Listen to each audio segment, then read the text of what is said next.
Hi guys, it's Ray here from City Fan TV, here to bring you a 5-minute lowdown into some of the problems we had in the Champions League final last night. City lost to Chelsea by 1-0, that Kai Havertz goal in the first half being the difference between the two sides.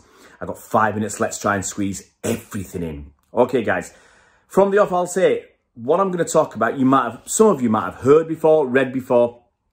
You know, I've talked about this on the radio, I've talked about this on live streams, I've talked about this in previews, I've written about this as well. So it's not something that I'm saying with the benefit of hindsight. I've talked about it, written about it before, okay? Now, one thing I'll say from the off, Pep Guardiola is a footballing genius of a manager. He is, absolutely. There's no question about that. No doubt in my mind. But even geniuses make mistakes. And sometimes they drop the ball big time. And I think Pep Guardiola has done that over recent weeks and last night.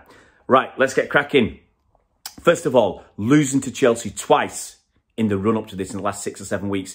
Now, people have said that it didn't make any difference, okay, that we lost to Chelsea because we changed the side so much. That FA Cup semi-final, I think we changed 8 players from the game against Dortmund in the Champions League that we played 3 days before, okay? And in this league game, I think we changed 9 players from the previous league game. So they're much different sides, okay? But I seriously believe that Chelsea beating City twice gave them extra belief, extra confidence that they could do it. They could hold out. They could hold out, you know, and prevent us from scoring, and they could score enough goals to beat us. And I think that carries into the game. Now, it might only make a marginal difference, but sometimes at the top level, it's these small percentages, the marginal gains, the marginal differences that separate the two sides. And I really do believe that give them a slight advantage over City. That's the first thing, okay? Second thing, losing, was it 3 games in the last 5? That's pathetic, okay? Now, you know, once the league was won, you could argue, well, it didn't really matter if City lost these games. You know, we were experimenting, changing things around, resting players, bringing players back and making sure everybody was ready for that Champions League final in the right form, in the right fitness and everything else, okay? But winning is a habit. Yeah, winning breeds confidence, and you're messing around, I think, with the side too much and then asking them to peak at the right time in that final. Now, you could argue that these are professional athletes, professional footballers, some of them have been at the game for a long time.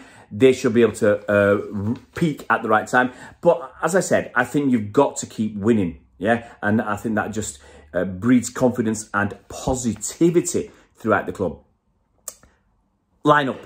No Fernandinho, big mistake. Not even a Rodri. Now, if I'm right, we played 61 games or 62 games this season? And in all but one game, apparently, if that's the start, we've started with Fernandinho or Rodri.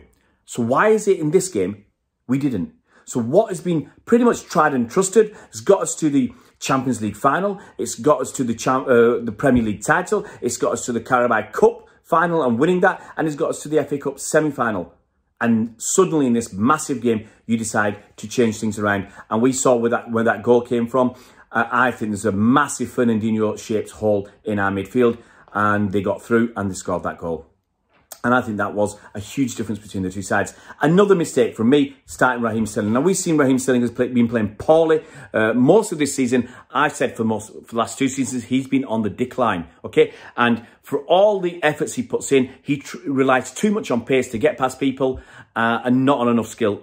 We said before the game, he'd have it tough against Reece James. Reece James pocketed Raheem Sterling. Against other defenders, he has a chance with his pace, but James, for me, he's fast enough and he's canny enough to cope with Sterling. And Sterling had that early chance where he didn't control it perfectly well. When he was ahead of James, he could have cut across him, in my opinion. If James touched him, he's a foul in the penalty area. It's a penalty, James gets sent off.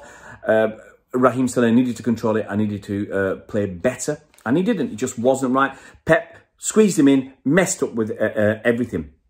30 seconds to go. Foden on the left, not playing on the left and playing players out of position. Crazy. It was crazy from Pep. What's been working so well this season, players in the right positions, that they've been doing so fantastically well for most of the season, and Pep changes it up, Gundogan in a new place, Foden in a new place, moving 3 or 4 players. It just didn't work. And finally, you knew it wasn't working. You knew it wasn't working. Change it up at half time. That's when it should have been Fernandinho as a DM and Sterling dropped. 5 minutes, I've done it. I managed to almost squeeze it in, guys.